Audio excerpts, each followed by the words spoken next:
boy. Welcome back. Episode 45, Twin City Peaks, coming at you. Guys, 2025.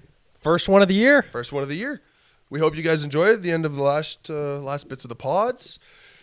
We didn't miss a day. We didn't miss a day. For us, it's been... We've been consistent, but it's been a nice 3-week break. Yeah, we haven't recorded anything in a few weeks. So anything that anyone's been seeing was pre-recorded because we knew during the holidays there wasn't a chance. There literally actually wasn't, especially since I was sick. Oh, yeah. I literally didn't get to do anything. And I was so sick, dude, I would have been coughing on the pod the whole time. It wouldn't have even been worth it. It would have been terrible. Yeah, no. Well, honestly embarrassing. As everyone knows, holidays, you're busy. Yep.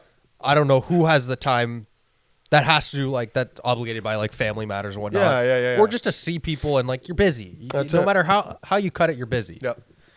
So. And whether it's, Christmas stuff or surrounding Christmas stuff, work stuff. Yeah. Because around Christmas time, people may be booking vacations. Now you're working more. Or maybe you have more family responsibilities. Or maybe you have a kid, whatever.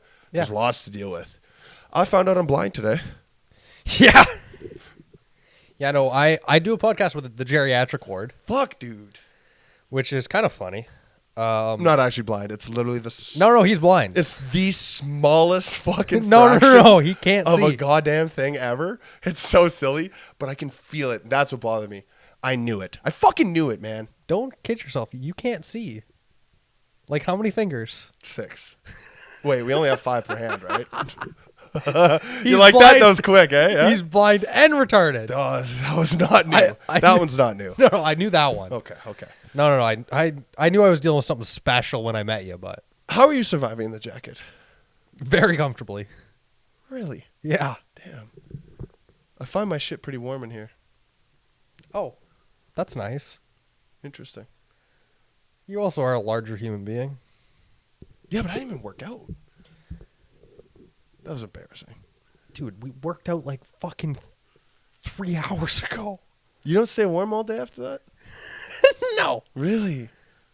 If I work out my whole day, I'm like a tinge, I'm 3 steps from sweating. No. I'm not even kidding.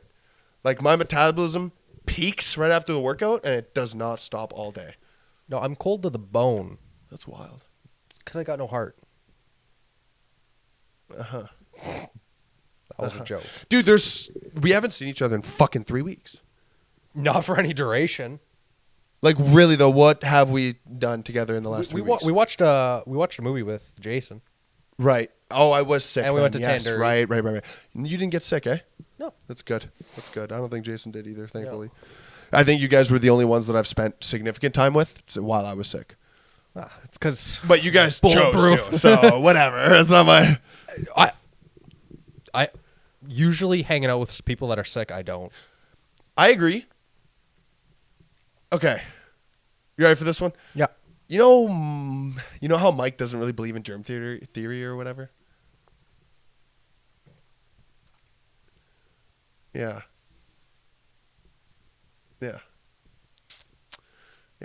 You know what germ theory is to some degree? Basically, essentially, if I touch a surface, part of whatever is left behind. I'm not saying this scientifically, I'm not going to be super smart about it, but it's essentially what it is. Let's say I'm sick and I fucking cough on you or something, your chance of getting sick increases. I believe that. He does not. So when he was sick at the gym that day, remember that? That was the last time I worked out. And then the next day I was severely sick. Within 48 hours of having seen Mike, I couldn't do anything. No. It's backed by science, though. Does that stop these guys? No. Not at all. Not at all. Science means nothing. Okay. It's actually just a ruse by the government and big pharma. Point. It's the same thing as birds are fucking drones and fucking... Yeah. The earth is flat. We didn't land on the moon. That one actually bothers me. What else? That one really bothers me. That we didn't land on the moon? Yeah. Because there's so much evidence that we did. I just don't I can see both sides of the aisle, though. I can. But at the same time, you got to look at the political spectrum of the time of the world as well. Well, is why I say that is purely for the political spectrum side is if we weren't capable of landing on the moon because we were, I say we, Americans. Sure, whatever. But we were involved. Whatever. North America against the Soviet Union. Yeah. And I could see them crafting this ruse because the Cold War wasn't just military. It was economic. It Everything. was education. Yes. It bled its way into sports, chess. Everything. So I could see it for that because the Soviets were trying to go to the moon. Like that rivalry probably pushed America to where it is. Definitely, like between that and the World Wars. I meant besides the World Wars, like World Wars will just change the face of the earth. That's just how it is.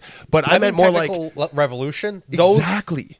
World War II and the Cold War are probably two of the largest. So big. And World War II was very direct, right? Because it's like, oh, there's wars, there's guys dying, there's things blowing up, we need more stuff. Yeah.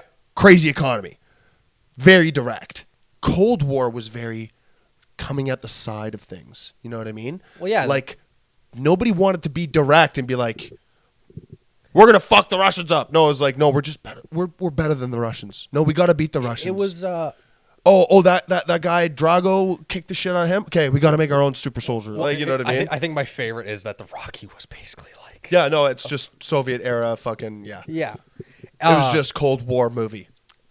And the USA eventually comes out victorious, Yeah. and they're the underdog. I really liked, honestly, the reason why I do like Rocky is because the first movie he loses. Oh. I like that. I don't remember. In Rocky, he gets his shit beat. I don't remember Rocky 1. Rocky 1 was against black guy. Yeah, Creed. Yeah. Yeah. Creed fucking wrecked him. Yeah, and then Creed ends up dying in the fourth one. Yeah, too, which is Drago. so fucked up. That's kind of Creed, fucked up. or I mean, not Creed 4. Creed movies are also good. Rocky 4, though. Man, I love that movie. The one where his son and all that. And no. Those are the Creed ones. No. Rocky 4 is where he fights Drago. Oh, I'm thinking Rocky Balboa. Yeah. That movie. Yeah, I know. Rocky 5? I think that's what it is. Rocky 5 or 6? Because Creed came after Rocky Balboa. Yeah. I'm talking about Rocky Balboa. That was cool. No, and because the fourth movie is where he fights. Yes. Because in the beginning of the movie, Drago ends up killing Creed. Yeah. And then there's that huge where he goes to Russia to train, and and the odds are against him. Yeah. And it's in He's got science and drugs and everything else, and fucking Rocky's over here running through the hills and and he's got picking a up logs. log. Yeah. It was just that like real hard nitty gritty. But it was to show that no matter what, America can win against all odds, and the Soviets with everything can't win. Propaganda. That movie was propaganda. It really was. And for the most part, a lot of film is just propaganda. Whatever storyteller is there, they're getting to tell their point of view. Yeah. Their political, their economical point of view, whatever it is, they get the power of being like, okay, this is what we're talking about. Yeah, well, that's why, like, in certain movies are or in certain countries, movies are completely different, just based off of what a propaganda. That's the biggest one. It is. And then you get guys like fucking John Cena sucking their dick. Yeah. Well, even Bing chilling, bing chilling. I'm pretty sure that means like I'm sorry or whatever. I don't. Or I apologize. I'm pretty Is sure. it? Yeah. Which is why he said it like 1,000 times. Yep. Wanted to make sure he got that nut. And even and like at the end of the day, I can't blame him because it's like he's probably raking in hundreds of millions from China alone. But I think you're a cuck. He sold his soul to the devil. You're a cuck. China, in my opinion, is like one of the worst things on this earth. In terms of like political power and whatever else. And I mean just China. So since we're on the topic of China, we fucking went off. This is Holy completely out of my ass. I know nothing. I am a retard. Also, this was not the direction the pod was going. Not even close. We'll bring it back. Holy shit. Since we're going down this, I've referred to it multiple times. Great book. I need to buy it in like hard copy and read it again. George Orwell's 1984. Is that what it is? Dude. Okay. Just a couple weeks ago, I read the first 3 chapters, and I'm like... You read that book again? I don't like it. You don't like it? I love it. Okay. But I hate it. Yes. Because you read it and you go, what's the difference from today? Okay. I read that book in English class in high school. 10 years? Oh, no. Not 10. no. Fuck's sakes. Probably, though, like 7, 8 years ago now, to be fair. What, grade 9? I think it was 9 or 10. Oh, okay. Yeah. For the record, yes, I am young. Whatever. For people, We're only 9 years difference. It's not the end of the world. it's not I've crazy. seen pods with guys who are 70 and 40. Exactly. No, whatever. Probably one of the only books that ever like stuck out to me and that like I cannot forget it. That and Great Gatsby. Never read that. And Right. and I don't think it has anything to do with it other than just after watching the movie. They're similar. I like the book better. What I'm saying is I think I would have preferred to read the book first and then watch the movie and form an opinion. But now that I've watched the movie, I feel like I had it kind of spoiled. You know what I mean? Like, I know for a fact the book will be better. It is. But yeah. it's just how it is. There's more details, like obviously. You fill it right out, right? But like because of that, now I feel like I'm going to be tainted. It really drives home the points the movie tries to make. But back on George Orwell's storytelling, 84, yeah. which is obviously based in a fictional society where I forget the actual, like the names of the countries. Oh, Oceania. Oceania. Is that the continent, right? I believe? Or the country. Either way, it's Oceania.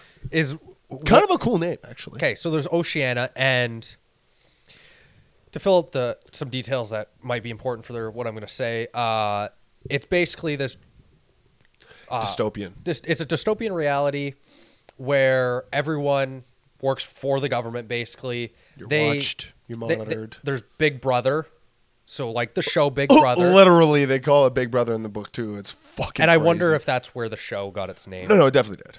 No, it definitely. So Big Brother, the cameras are everywhere. You're constantly watched, and they curate history to what they want. The dictionary is curated to what they want. So there's new speak and old speak. It's kind of the whole history's written by the victor. It's similar in that sense. And like old speak is banned. So like if you talk about past events that are no longer in history because Yes. they constantly rewrite the history books to tell a story that they want. The favored side of things, yes. They tell their story. So even if they lose a conflict, Oh, they never lost though. It can some other weird thing happen, come out the side. Well, it's never our fault.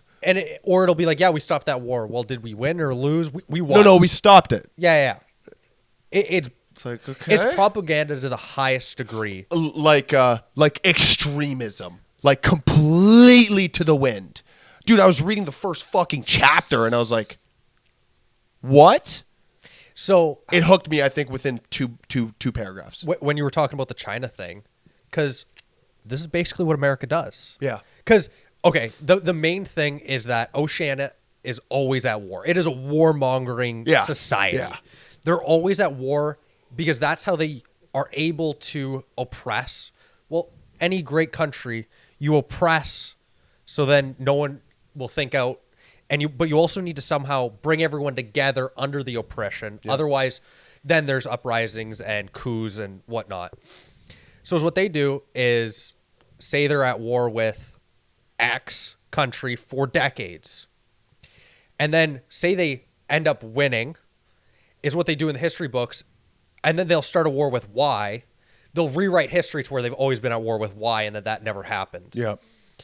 And is why they do that is because then it brings everyone together against a common enemy. Yep. And it's basically an infinite cycle of war to keep everyone together and to keep that looming threat that if I don't go to my job, I don't act Yes. this way, my way of life's going to be destroyed. It's honestly kind of like World War II made like to an extreme again. Like, you know what I mean? Because during World War II, it kind of felt that way. Yeah. I'm not saying I knew because I was there, but I just from reading and understanding. It was very propaganda. It was very if the women Uncle don't Sam. if the women don't go to work, the men won't be able to win this war. Like that was the whole thing, dude.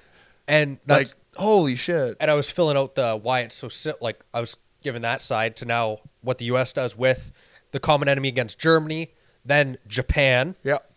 and then it was the Soviet Union. Yep. And now it was China. Yep. But they always overestimate the threat, and that's key because they know they can win and they're not really a threat, but they need to unite. So for the early 2000s, China's economy is growing, their population's growing, they're going to overtake America, they could invade, they have more soldiers, da, da, da, da. Do you hear China anymore as a threat in the last 5-10 years? No, if anything, we hear the opposite. If anything, we hear that they're failing and that their population within the next 50 years will decline by half and this and that, and their whole one baby thing is an issue. And we hear these things, and it's all negative things. And it's probably because everything worked. Well, it's because, and that's just it. But now, I'm curious in the next 10 years, who's the next target? Well, it was Afghanistan. Yep. Iraq, Vietnam. It needs freedom, buddy. But they're going to need to find someone, because now, if there's no threats, the problem right now is the country is as most divided as it's been. Because there's nothing. There's nothing going on. There's nothing. It's honestly, it's funny to analyze that you're looking at this like this, because it's truth. When you look at it, the reason why America's so divided is, again, there's not really a one conflict. There's like the Ukraine thing. There's the Russia thing. There's the China thing. There's the this thing. There's, Trump's in office There's again. not a common enemy. No, there's too many things that are pulling America in different directions. And I'm not pro or con here again, but I feel like maybe Trump is going to be there to bring everyone together. I was listening, actually, that governor. Yep. Fantastic fucking episode. I have to look this up right now because it was that good. I don't want to fuck up his name. It matters that much. It's been a common thing throughout history where you need to find a common enemy.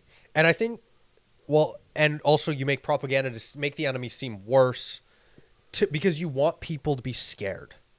That is the goal. You want people to be scared because when people are scared, they fall in line. Rob Blagojevich. Okay. Yeah, he's a former Illinois governor removed from office in 2009 and imprisoned for corruption in 2012, following his sentence commutation by President Donald Trump in 2020. So he got out in 2020? Donald let him out.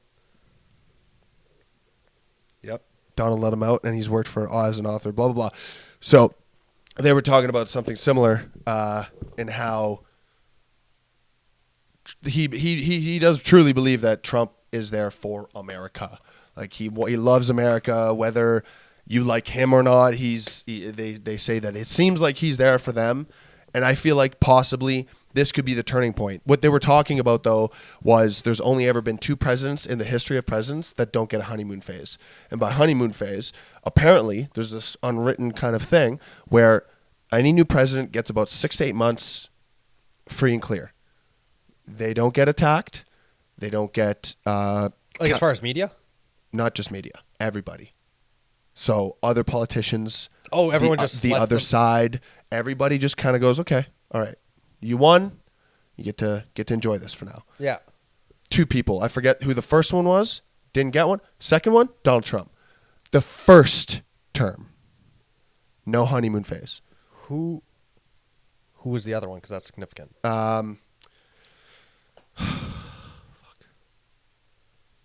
Fairly recent. Maybe recent? 20 years ago. Oh. I forget. But either way, it wasn't quite the same. But he said that this time around, he does have a chance at it. It won't last forever. So No. he said he's got about like till maybe the beginning of summer, if that. To where it'll be kosher? To get things moving, to do whatever he wants to do. But Rob said that it's likely that by the time he's in office, they're going for him. Which sucks because it's like the reason why they're so scared of him is because he's actually, again, I'm not saying I'm a Donald Dick Rider here. Yeah. I'm just speaking things that have been said and talked about. I really don't want this to be, I'm pro this or I'm pro that. I don't want to like pin myself in like, oh, I love Donald Trump. Yeah, you don't want to pigeonhole yourself. That's not, but also that's not what this pod's about. No. You know what I mean? Anyways, so the reason why the Dems are so fucking mad is because he's actually making moves to change things that will go directly against what they want, whether it's financially or in security or in the war district or any of that. Yep. He's changing it all. And he wants it all done. Like, actually, like, let's go. Like, he's moving things, including the whole. So that was the main point about the whole honeymoon phase was Donald's really stirring shit up, right? His whole new cabinet is a bunch of non-politicians. All the politicians are upset. Every single one on both sides. They They're didn't get their pissed. promotions. They didn't get their jobs. They're like, what the fuck, man? There's a bunch of them that it's like, this is going to really throw a fucking loop into everything. If all these people that he picked get to go into where they're supposed to go, America's going to be different. Well, and purely hypothesizing again is because as far as big government nowadays, because the government's huge, especially like in the book I was just reading, like the UK, it's like, I forget, like it was like millions and millions, like the largest employer is the government by landslides. Yeah. And the problem is that in first world westernized countries, the government is so big and so bureaucratic, like the bureaucracy, whatever. Yeah. Whatever word you want to throw in that's proper, I don't care. It's so slow and lethargic. Yeah. It has to go through so many channels, so many regulations, which is what he wants to get rid of, which is What a was huge it? thing. There was like 400 and something regulatory bodies. Yeah. They want to get it down to 99. Why do you need 400 of these fucking... But there's red tape everywhere and red tape in government, and it takes so long for anything to happen. There's red tape to the red tape. Like there's... And that's the problem, is that nothing can happen because there's so many steps, and also it's like there's nothing to challenge the government, so they don't need to change. No. And like that's There's no major coup waiting to happen. There's no... You know what I mean? Yeah. It's just democracy, and we have this party and that party, and that's what we got. Since this is... we talk a lot about finance on here. Picture a ginormous... Say Apple. Amazon. There you Apple, go. Amazon, NVIDIA, any three of those operate in almost the same way, where they don't really need to innovate that much because there's nobody nipping on their heels. Honestly, they pretend like they're the only ones. And they basically are. And because there's no competition, so there's no need to change. NVIDIA has changed because AMD is coming back strong. So I'm not going to necessarily include them. Okay. But point being is like Apple, Google, even Google, fucking Amazon, fucking these companies are just they don't act like there's competition. So in the book How to Get Rich, not the title has nothing to do with actually getting rich. No. Most of the book he tells you that you probably don't want to be rich anyway. So but he uses analogies like there are woolly mammoths, which would be like your Amazon. So like the massive companies, slow, lethargic, but powerful. And will get to where they need to go. Yeah. And then there's tigers, which are your mid-size, which, could get a woolly mammoth or whatnot. And then there's foxes, which are nimble, small. That's your startup, your small company. Quick. Yeah. And like the thing is there, especially government, it's not like there is just the woolly mammoth of the government. There's no competition. That's it. There's nothing to shake it up. It's not like there's what, 2 parties, especially in the States. Fuck, it's 2 parties here. Yeah. Well, actually, we can get into a little bit of Canadian politics because I was just watching that Pierre Poilievre, Jordan Peterson. I do have to watch it. 100%. And Singh, the NDP. Because we actually have a socialist party here. Did you know? Amazingly. Did you know like 20% of Canadians are socialists? Yeah. So, NDP for American or any other viewers that aren't in Canada, or maybe in Canada that don't understand our political system, because, well, I don't. It's a mess. Originally, the socialists were supposed to be NDP, and then there's the liberals, which are down the center, and then conservatives, which lean towards like capitalism. That was kind of how it was originally supposed to be laid out. Yep. You have the extreme left, the extreme right, and the liberals are supposed to be down the middle, and they take from each and kind of do their thing and kind of bring a balance. Now, liberals might as well be socialists, and conservatives are more liberals. Yes. And we don't riddle me that. And we don't have an extreme capitalistic anything, which is part of the issue, is that none of that's getting pushed. That's exactly right. In that interview, did you know in overspending, so the government overspent $61 billion last year. And if you put that overspent, okay, per person, that means $1,400 per person in overspending. And on average, $6,000 per family in tax dollars. In overspending. What the fuck? We have the third highest oil reserves. Like that one. That chaps my ass. We have there's it bothers me, man. Like the oil thing, especially. A really good point Pierre brought up in it about oil. So much of it, and oil is just energy for anyone.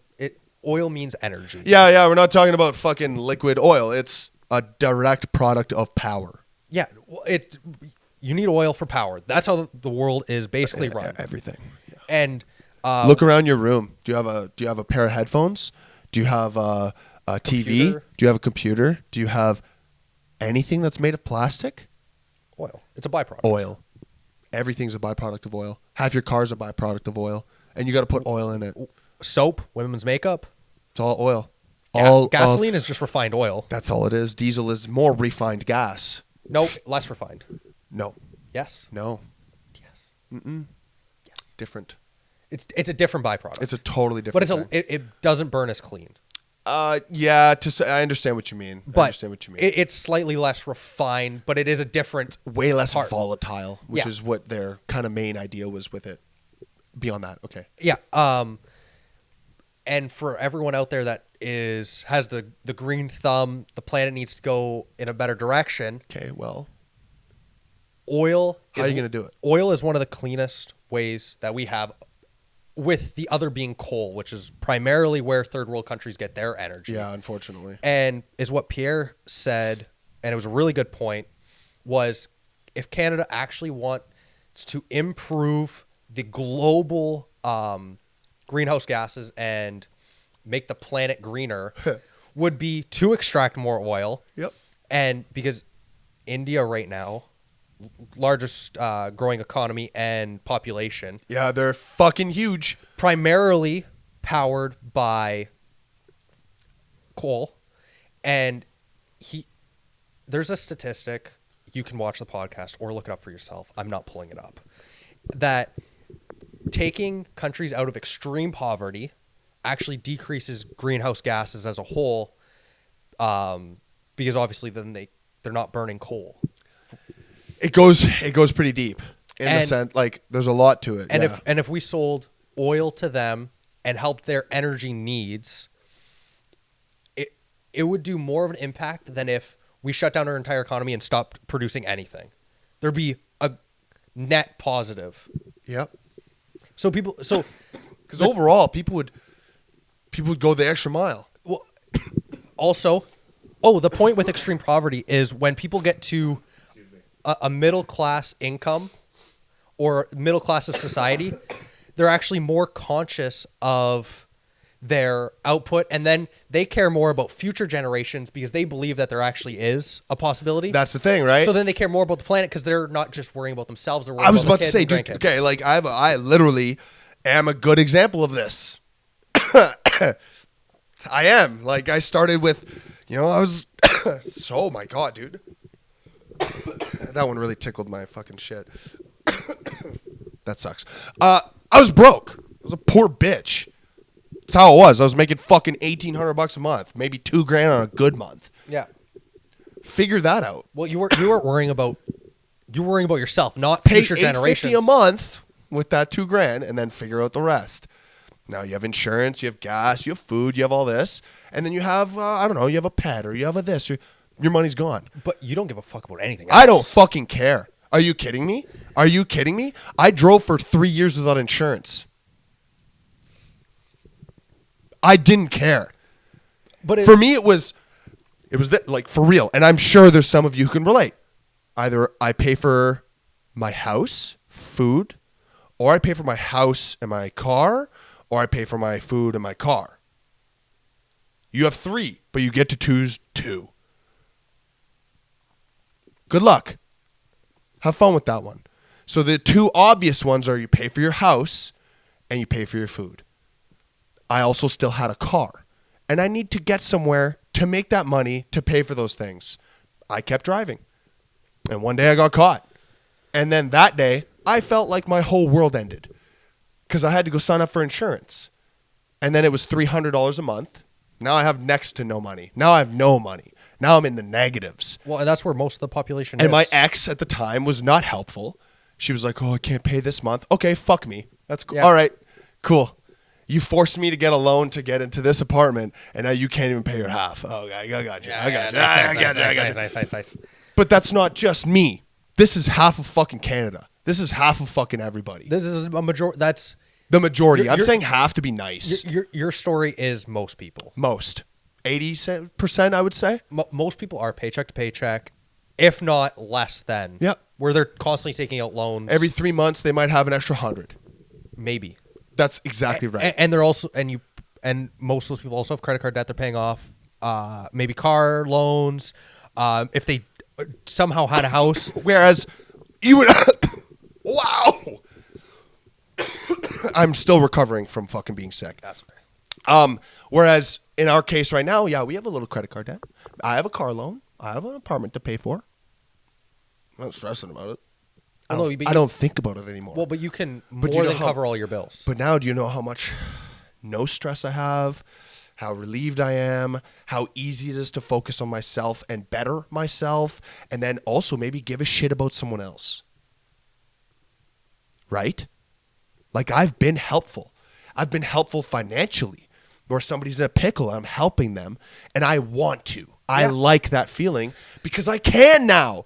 And when I was fucked up, I would have sucked the devil's dick. You know what I mean? Like if somebody came up and said, hey, listen, man, take this, forget about it. I know this will help, whatever. I would have cried. Yeah.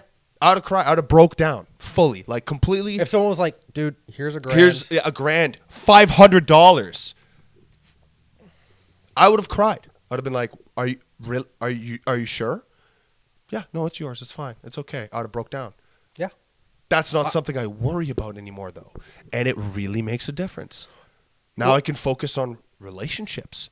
And not just my girlfriend. That's not what I mean. Yours. Friendships. Mine and yours. Yeah. Mine and Jason's. I can actually work on these things. I can work on personality changes. I can work on my health. I can work on learning, bettering myself, finding new hobbies, finding a new income stream. None of this was a thing. Well, that's the thing is when you get to a point where all your basic needs are like met, it is so easy to just keep going. It's exponential growth because you're not worried. You don't have that. There's no holdback. Because I know like talked to a few people where they're like, yeah, I don't really like worry about like my finances. It doesn't weigh on me. I don't think of it, whatnot. And I'm like, you think that it's not weighing on you. It does. I don't care who you are. No, it does. No matter what. No. But I mean, like if they're like, people will be like, no, like I'm making by or whatnot. I'm like, okay, yeah. It's like I guarantee an extra $1,000 a month. You'd be a little more chill. Oh, 100%. And they're just, it's sad to say, but it's just accepting.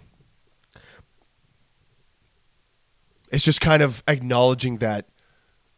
I'm not saying this is right. I'm not saying this is right either. But like a lot of people just go, this is it. This is how it is. Okay. And I know that because I was there. Yeah. When I was in that mode, I was like, dude, what can I do? What can I do? I'm stuck at this shithole job. There's no way to make money. I do have a question. When you were less financially stable, was it something you always thought about? Or No, there's a better question. When there was a time that I didn't think about it. Okay. That's what I was curious if you were in the boat of like every day you're like, fuck, I need it. If I can make an extra $100 every second of every day. Okay. And it was worse that way. And like, just think of the strain that put on every other aspect. Oh, I honestly, I probably shortened my life by a year or two.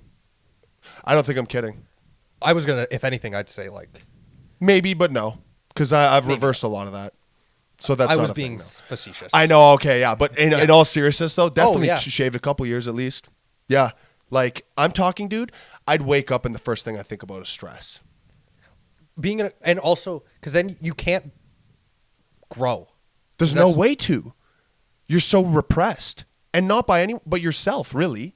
And it also then, you're stressed and put down about that. and you're like, well, I could go for a walk, but like, Who the fuck cares? I just nope. Oh, you want to go to the? I don't care. And it could be zero cost tasks. You're like, I don't want to do it. No. Dishes Often. Okay. Now my question is, and this is actually me inquiring. Now, if any little inconvenience that wasn't even economic came up, could you handle it like not Way as well? worse. Way worse. Yeah. Like, so if My girlfriend's situation was definitely worse just because of the money, and it probably contributed directly to the breakup. okay, yeah, 100%. Where, like I just said at the start of this, I'll give you the full picture. Picture this around May, maybe even earlier, around March. The date doesn't matter. March-ish. Aaron goes, I want to move in. I was like, yeah, that's great. Like, sick idea. We can combine together and fucking Maybe make get something ahead. happen. Right? I thought. By June, she's like, we're moving out next month. And I was like, no. I was like, I was given till September 1st. I was given by my parents September 1st. And they're not like, September 1st, you're fucking, like, they could have a couple weeks in, whatever. Yeah. But it was like, September, get the fuck out. yeah. I had 3 months of saving to do. And I needed every single minute of it. Yeah. By July 1st, I was moving out. She didn't have the money. So you lost 2 months there. 2.5 easily. Worth of saving to get ahead. Yeah, that's 2, 3, 4 paychecks, 5 paychecks. Yeah. So like $5,000, Yeah. give or take. Yeah. Because I was taking home about $1,000 every 2 weeks. Yeah, and then if you subtract whatever you normally cost, you probably would have saved like an extra $3,000-4,000. Easily. And then had that But I was cushion. living at home. Yeah, and had that cushion. I had phone bill and gas. Yeah. Right? That's why I say like 1,800. That's what I mean. I know, Yeah. and I agree, but I'm just saying, stating Yeah. the facts of like, that's all I had to do. Yeah. Didn't matter. I was still broke. I was still poor. Like, it wasn't like great. And my parents were broke too. Like, it's Yeah. just fucking how it is, man. You're born into poverty. That's just fucking poverty. So by July, I had to go get a loan because she was like, I'm going to kill myself. Like, my mom is going to make me lose my mind. I was like, you can be an adult for 2.5 months. Just shut down like everyone else and don't let her talk to you or don't listen to her. Yeah. I was like, it's actually really easy. It's fucking simple. Yes, you will be stressed. Where? Stress is life. No, she forced me to do this. And she goes, no, I didn't. I was like, you had my arm in a vice. You were like, fuck you. Like, basically, like, this was not going to go anywhere if I didn't do this. Yeah. So I went and got a fucking loan that buried me for 2.5 years. Yeah. And then the first 3 months, she couldn't afford rent. So now I'm down $4 or $5 on a loan. And that $4 or $5 is not a lot. But to me, it was everything. Oh, especially like in given the circumstances. Absolutely. And then make payments about $90 every week on that. Yeah. Yeah. Of interest? No, just, yeah, sure. Probably like Probably half $20. interest? No, more probably. It's probably like 60% interest. Nice. Yeah. Yeah. Closer to 65, I'm sure, if I was thinking about it correctly. Yeah. Yeah. So that's cool. Yeah. So I had that. And then the first 3 or 4 months, she couldn't afford rent. So that's $850 a month every month that I had to pay out that I made $2,000 a month on. Now subtract the $400 Yeah. of payments. Yeah. What do I got left? And then you still got phone, PUC. And then people wonder why I wanted to murder people. Yeah.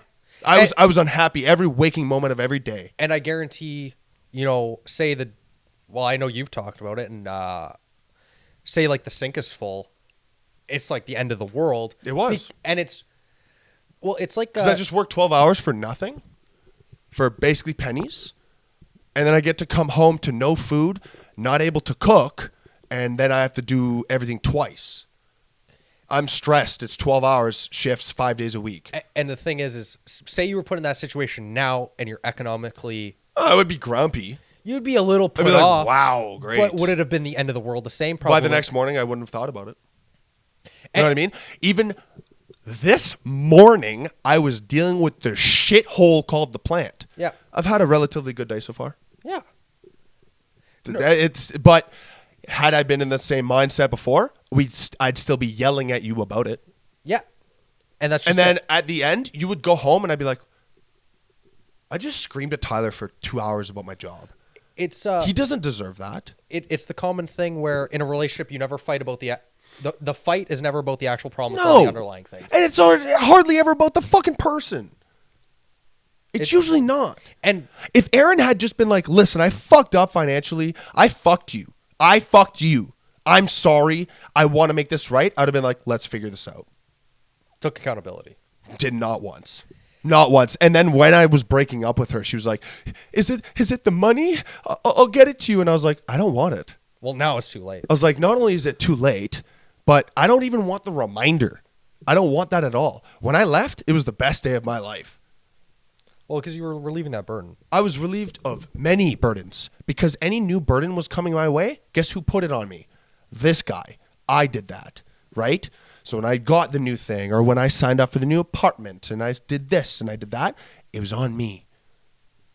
But I only took on what I could take on, right? But in this situation, well, that was disgusting. Nice. Excuse me, guys. But in this situation, I only had half control, really. 25%. Yeah. You know what I mean? Like I'm not saying I was whipped, but I was whipped in a way. Not because of like, oh, my girlfriend. It was just like that mentality of I need to take care of this. I want to be the man. Even though I was a poor bitch, I still wanted to be the man. And I just couldn't get over that. And the fact that I couldn't be the man definitely ate me more. Yeah, yeah. Everything was because just. you felt like you failed. You're doing this. You're doing this. Every step of the way, there's no step up. It's just constantly down, down, down. And then you think, oh, this is okay. It's not actually okay. That's not okay. It's fucking garbage. I just quickly looked up. Ask your parents for money every week. What? Ask your parents for money every week and then return it and then go, oh, sorry, actually, I need more. Do that every week. See what happens to your psyche. Oh, personally, yes. It would be Every week. detrimental. Every week. Because you feel like you're Hey, failing. I can't fucking afford this.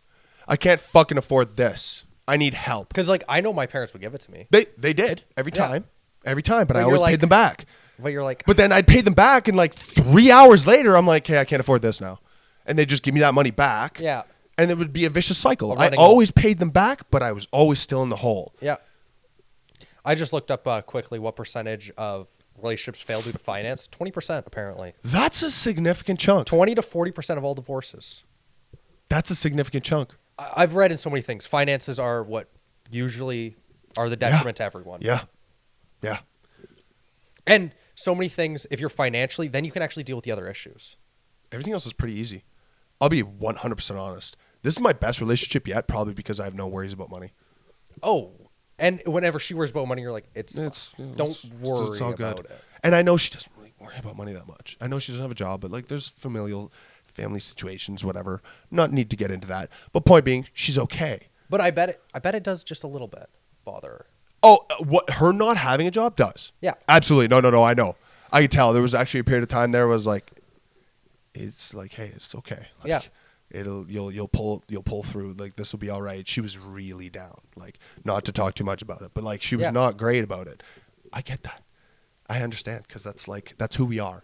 She's not as like mentally driven like we are, and not in a negative way. Not in a negative way. Just in the sense that like it's just different, right?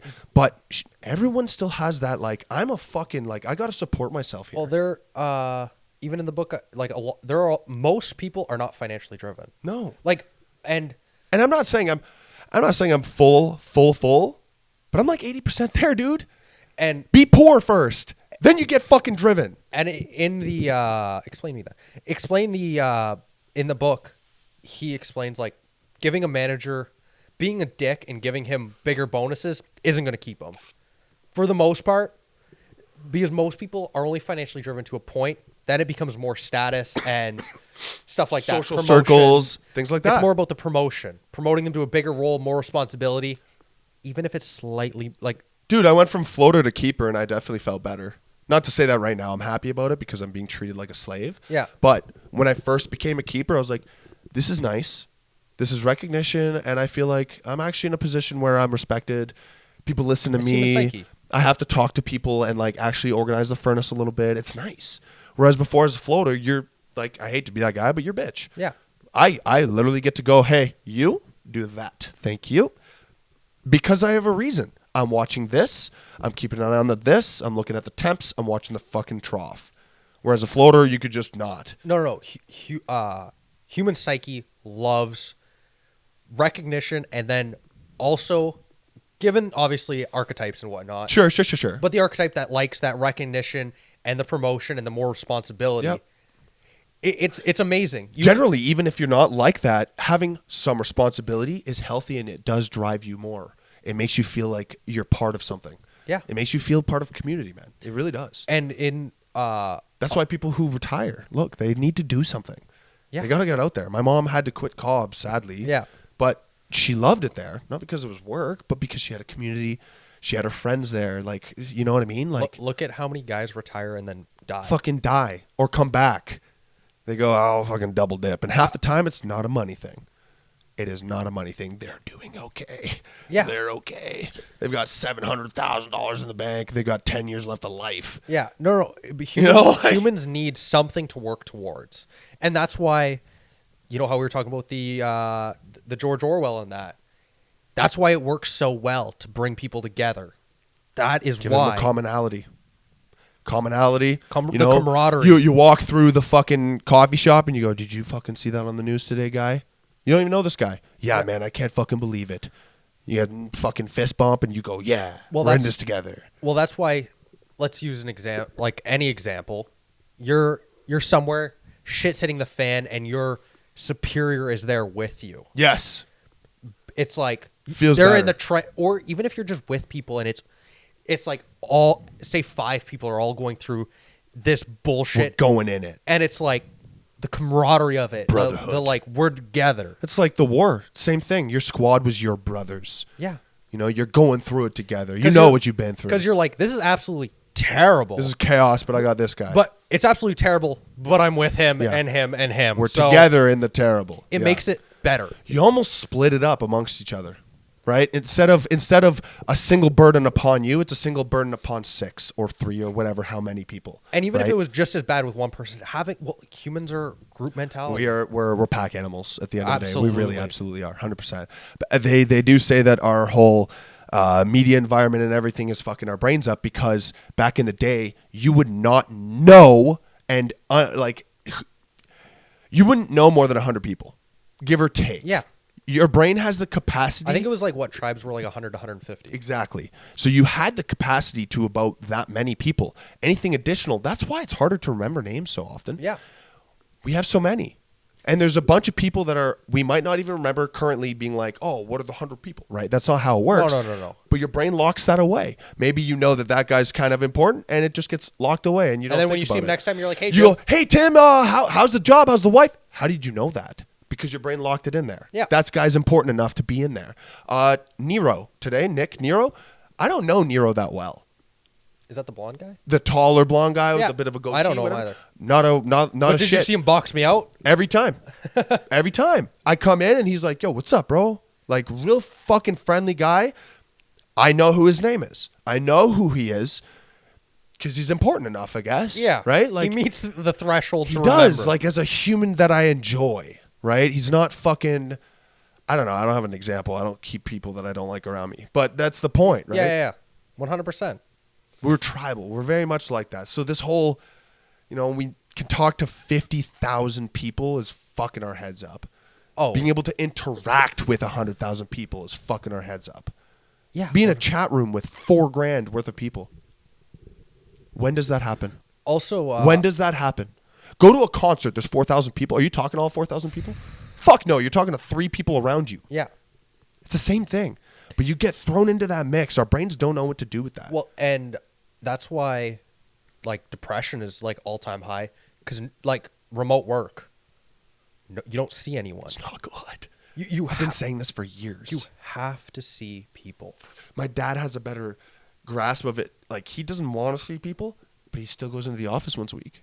You got to see people. You have to do that. Even you if have it's to be just into like that interaction. Even if it's just like a few friends, a Sure, few man. people. You don't have to be social fucking. No, like a butterfly like me or you or whatever. Like, I'll see anybody and I'll be like, what's going on, man? I'm fucking there for the conversation. But even just going to the gym and then seeing, say, the boys there. Yeah. Some random guy. Yeah. And then, at work I see a few people and then, I end up going to like a party and I see like, that's what keeps you.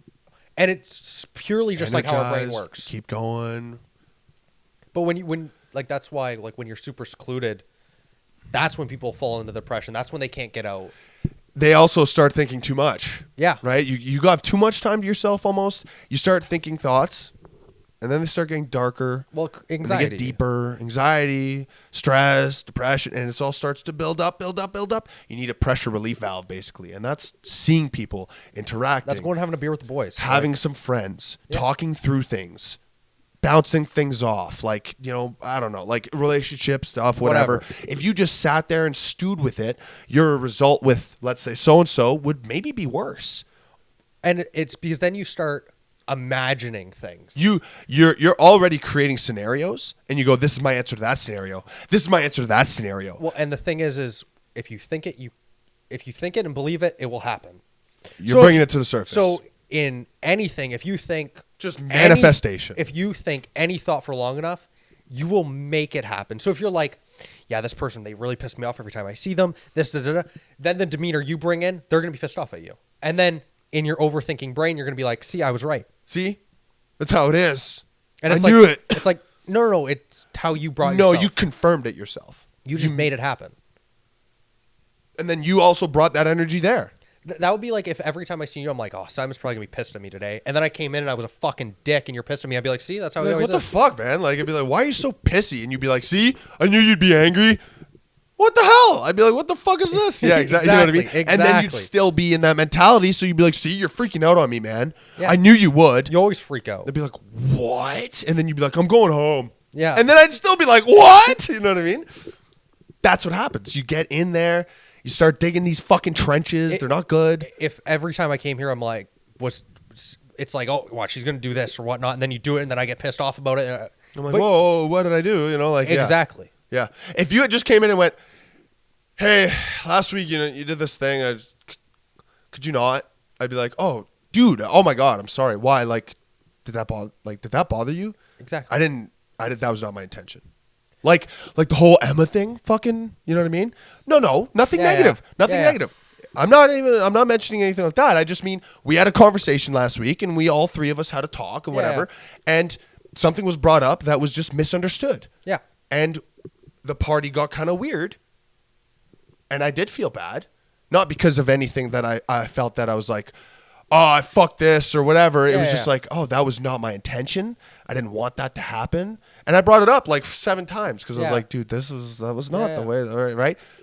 But if I hadn't acknowledged that, it would have eaten at me.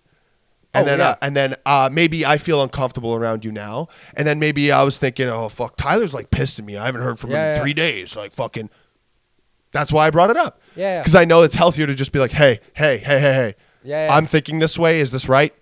And you go, no, that's not even close. I'd be like, okay. Exactly. Or you could just sit there and just fucking stew. Or I could let it happen, yeah. Same with girls. Same with like my girlfriend. There's been at least 2 times where I bring something up, which was not a thing at all. And she's like, what? No, you're overthinking it. And I was like, okay, cool. And I just drop it there. The bad part is some people go, no, you're definitely thinking this. And they're like, okay, now I am. Yeah, it's like, no, now you pushed me there. Okay, so what's wrong? Why are you thinking this way? And then it's shitstorm. But if you ask and you get an answer, take it. Because if they're not telling the truth, that will come out. I think my favorite saying, quote, however you want to phrase it, is you cannot hate someone and truly understand them at the same time. That's it. You can maybe disagree, not like, but if I say someone does something that they live a life that you absolutely despise, but then you find out why they are the way they are, well, you would be that way too. And that's per se. It's kind of, actually, it's funny. I kind of bring that up about Trump. You know what I mean? Like, actually, it's funny. Rob, Blagodovich. Yep. Sorry, that's bad. He was saying the same thing. He was like, I am pro-choice. Rob was saying that. He's like, you should not have to be telling anyone about this. You shouldn't have to involve governments. You shouldn't have to do this. You shouldn't have to do that. He goes, abortion should be legal and rare. And I was like, great. Yeah, I agree. We shouldn't want to do abortions. Yeah. But if it comes to it, Joe's like, I've had arguments where it's like, yeah, I'm not carrying your rapist baby. Yeah. He's like, fuck you.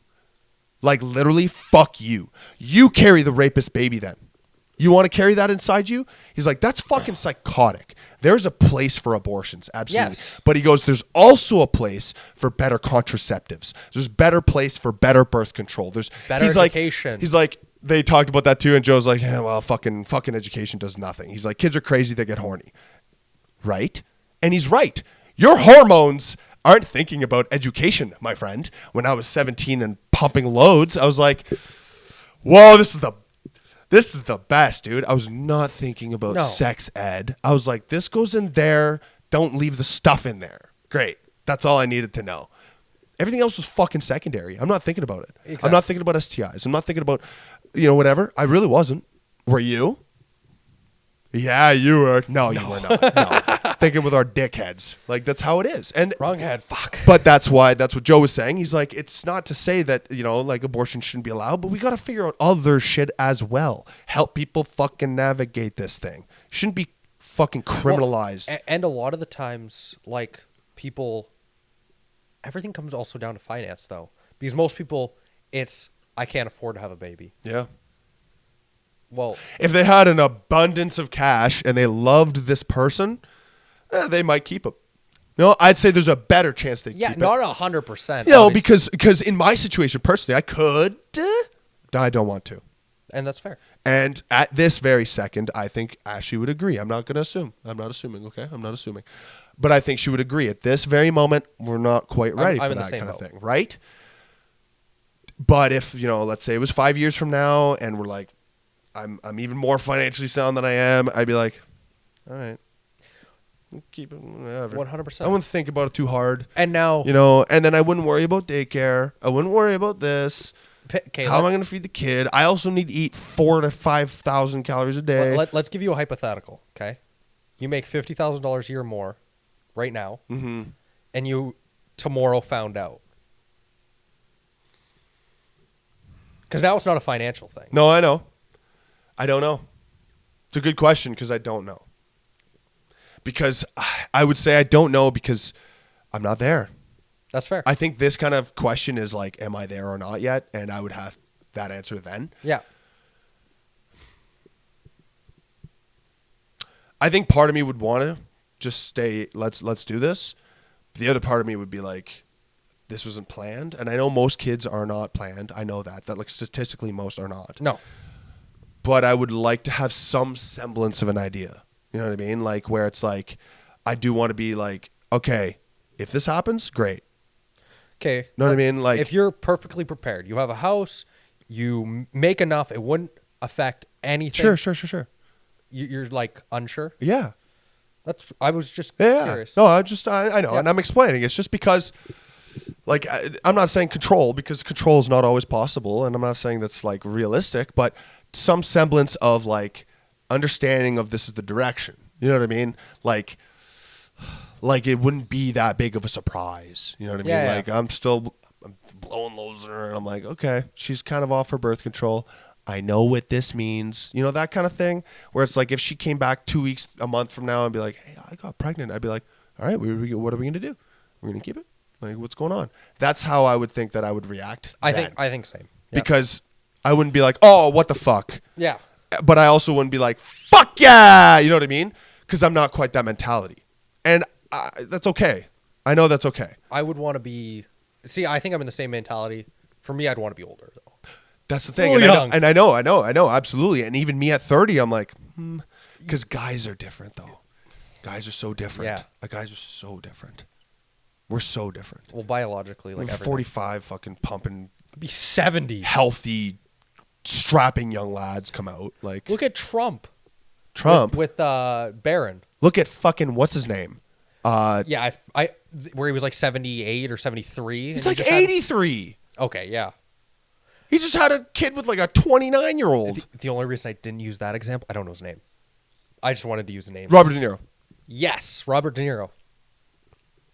That's virility there, my guy. Holy shit. He has like a lot of kids, though. He has a lot of kids, but it's like, dude, you're 83 and you made a new one. You will die before it graduates high school. Oh, before it's even like fucking... I'm giving him 100 years, if that. You know what I mean, though? Yeah. You're 83. You got 17 years. You might see him in high school. Might. That's crazy. You're going to be an old bag of bones. And There's no ball throwing. my only thing to not having kids older is I want to be able to enjoy their youth with them. No, I agree. I agree. But I'm not taking that into account. You know why? It's a new age. No, 100%. We have so much science and so much shit. I plan to be like this till I'm 70. No. No. I don't accept that. Your face there? Don't accept that. You're not going to be playing football with your kid when you're fucking 70. Yeah, I am. That's hilarious. You're funny. I like the enthusiasm. The enthusiasm, that's funny too. The conviction. I'm far more stubborn.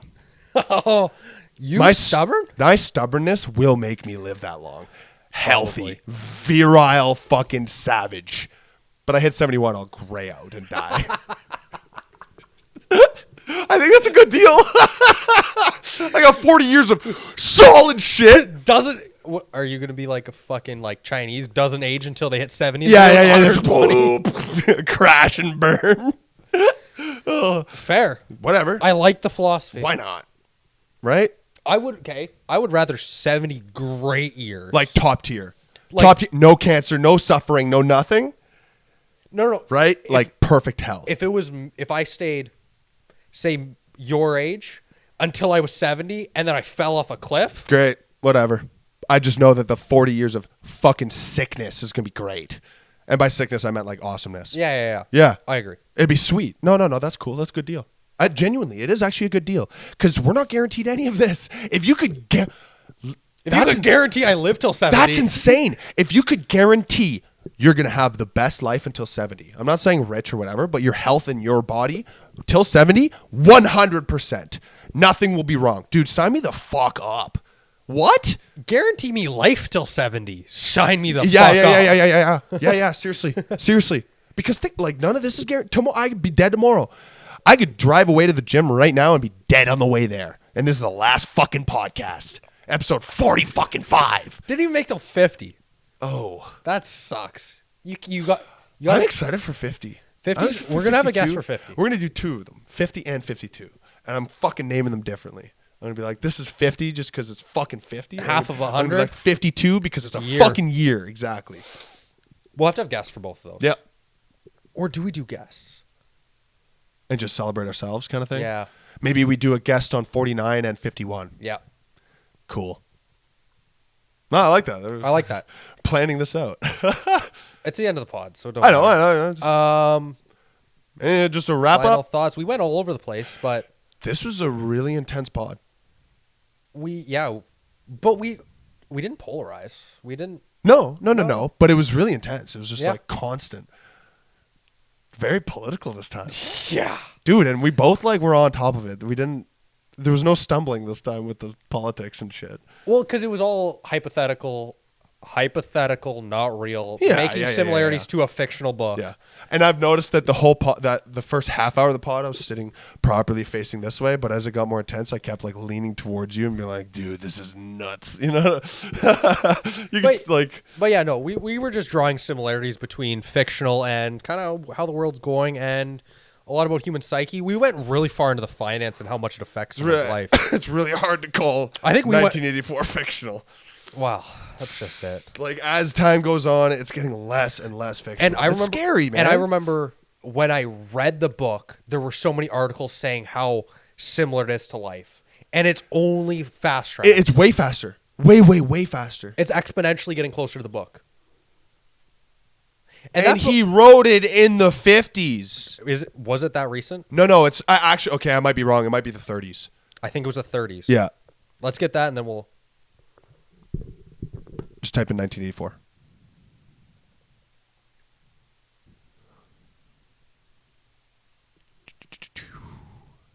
There. Wikipedia. 49. It was originally So published I was in close 49. by 49. So 70, 35 years before 1984. The year 1984. Yeah. And I know that that's not super significant because in 1984, it wasn't really like the way that he described it. No. But it was just the fact that Cold War, though. Yeah. It was just the fact that he could see that. Yeah. He could see the patterns. 49. And he was talking about TVs and phones and tech in the walls.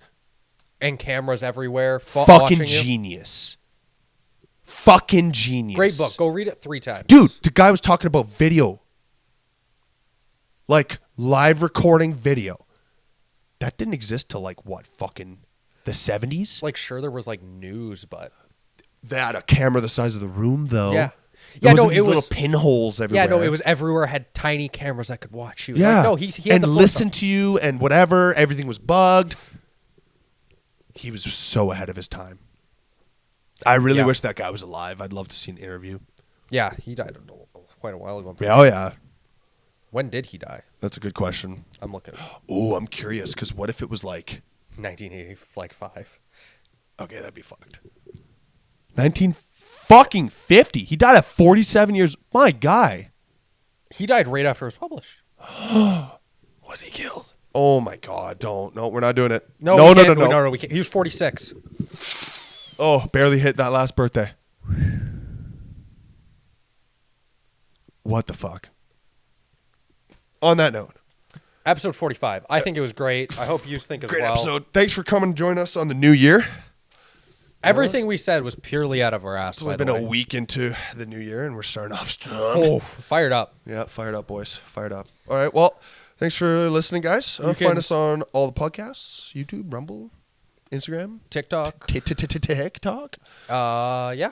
That's it. I'm working on fucking Apple Podcasts. I just found out that's not there, so that's cool. Anyways, thanks, guys. You guys have a good day. Hope you enjoyed. Bye, everybody. See you next week.